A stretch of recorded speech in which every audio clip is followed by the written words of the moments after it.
취준생 브리핑 경력변화 전문가 신현종입니다. 2022년 상반기 우리 구직자분들 상당히 어려웠죠?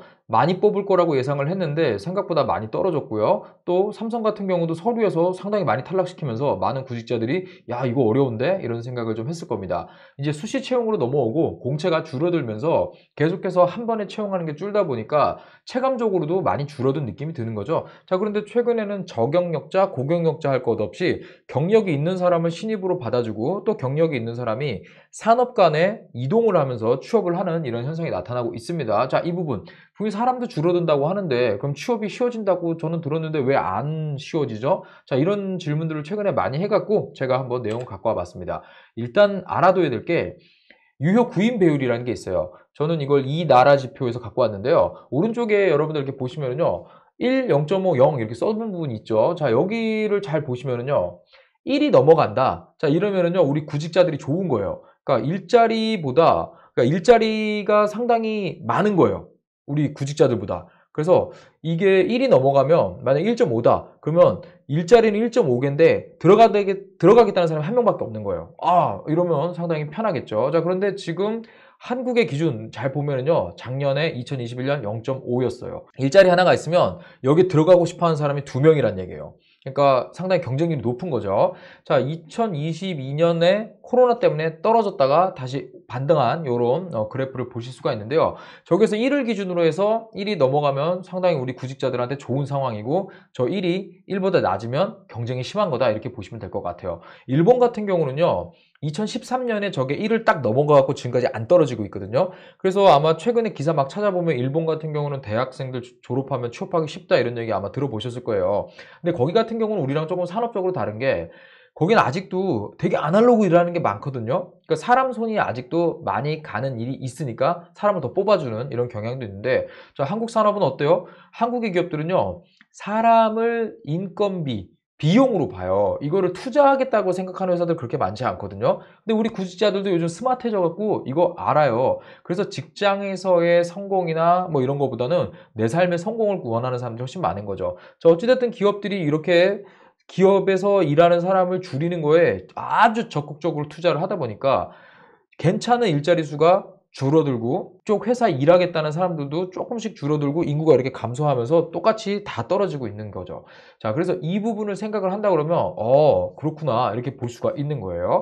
자, 여기 취업률인데요. 현재 공공 일자리 창출한 부분을 빼고 취업률 보면 25%대거든요. 그러니까 아까 0.5였잖아요. 상당히 괜찮은 일자리를 구하려고 들어가는 사람들이 뭐 보통 일자리 하나가 있으면 최소 두세 명은 싸우고 있다. 이렇게 보시면 될 것 같아요. 자, 그런데 이 부분을 우리가 생각을 해야 되는 게요. 자, 코로나19 이전에는 가장 잘 나갈 때 0.65까지 있었어요. 자, 저 때는 상당히 취업하기 그래도 어렵지 않던 시절이다 이렇게 보시면 되는데 자, 코로나 땅 터지면서 0.39로 완전히 내려앉죠. 기업들은 불확실성이 올라가면은 사람 뽑는 거 일단은 딱 줄이거든요.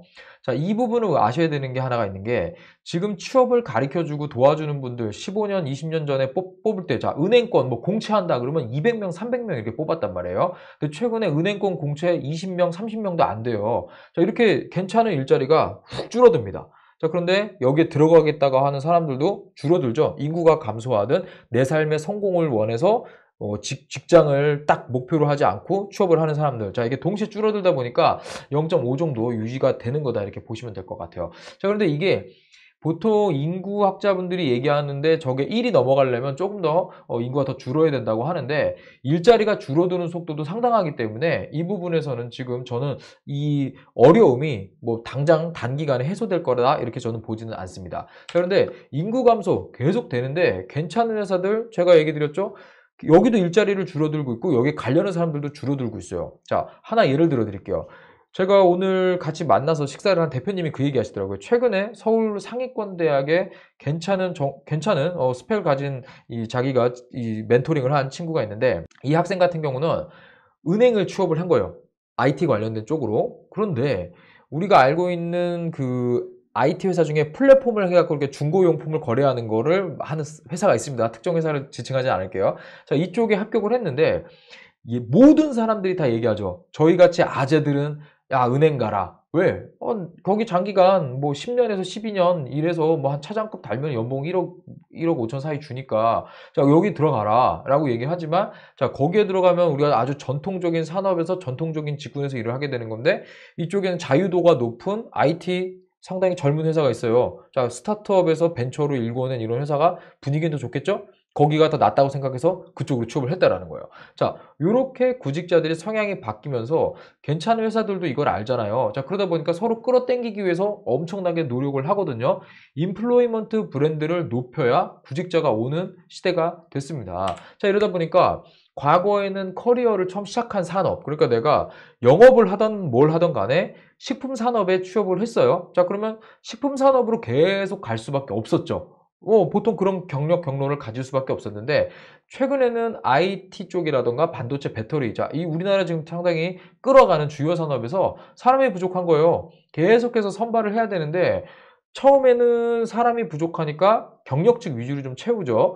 경력직 위주로 채우면요, 또 신입에서 올라오는 직원들과 또 이 기수 마찰 이런 게 있기 때문에 회사가 전체적으로 볼 때는 전통적인 개념에서는 그렇게 좋은 방법은 아닌데 워낙 회사에 사람이 부족하고 또 성과주의가 어느 정도 한국형 성과주의가 잡힌 것도 있고 하다 보니까 그런 것보다는 사람을 지금 땡겨 쓰는 입장이 됐고요.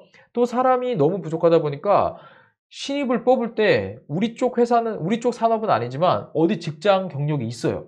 그러면 그 사람 그냥 중고 신입으로 땅땅 뽑아주는 거예요. 거기에다가 IT 쪽에서 영업을 뽑는데 IT 제품에 대해서는 다뤄본 적은 없지만 이 사람이 뭐 제약에서 영업을 꽤 했어요. 그러면 제품이 바뀌는 거지 영업에 대한 기본적인 걸 아니까 분명히 잘할 것이다. 막 땡겨오는 거예요. 그래서 예전에는 딱딱 사일로가 딱 있었는데 이게 이제 없어지는 거예요. 자, 그래서 각각의 이직, 전직 문턱이 확 낮아지면서 지금 서로 막 데려가고 채용하고 대기업과 중견, 중소기업에서 서로 뺏고 뺏기지 않으려는 싸움이 계속 진행되고 있는 채용 문화가 형성되고 있다 이렇게 보시면 될 것 같아요. 자, 당분간은요 코로나가 극복이 되면서 일자리가 늘어날 것이다라고 기대하는 분들이 있어요. 자, 그런데 우리가 최근에 뭐 식당에서 380만 원 줘도 사람 없어요 이런 기사 본 적 있잖아요. 자, 이거는요 제가 얘기 드리는 고숙련, 어느 정도의 일을 할 수 있는 숙련된 기술자 또는 직장인, 자, 이런 사람들에 대한 유효 구인 배율은요, 0.3, 0.35, 뭐, 요 정도 선이라고 보시면 될 것 같고요.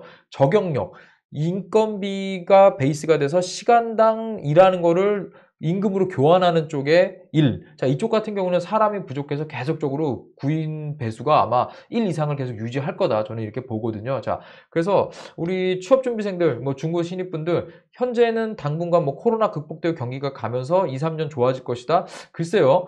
이렇게 일자리가 줄어들고 사람들도 줄어들고 자, 이게 동시에 있다 보니까 경쟁 구도는 그렇게 바뀌지 않는다. 이런 거를 생각을 해주셨으면 좋겠고요. 그리고 최근에 뭐 환율이라던가 국제적인 환경을 보면 그렇게 우리한테 좋을 게 없죠. 자, 이런 부분도 한번 생각을 하셔가지고요. 일단은 당분간 좋아질 건 없는데 조금 분위기가 바뀌었다고 해서 뭔가 느슨해진 분위기에 내가 취업을 준비하면 뭐 되겠지. 자, 이런 생각은 애초에 하시지 않는 게 좋겠습니다. 이제 여름이 와요. 이제 지금 기말고사 기간이라 뭐 저도 그렇게 강의가 많지 않아서 요번 기회에 또 이렇게 취준생 브리핑 오랜만에 찍었는데요. 우리 구직자분들도요. 이번 여름에 내가 어떤 걸 해야지 취업이 되는데 상당히 도움이 될까? 자, 이거 잘 생각하셔가지고요. 계획을 잘 하셔가지고 구직 준비 계속 하셨으면 좋겠습니다. 네, 여기서 마치도록 하겠습니다. 경영변화 전문가 신현종이었습니다.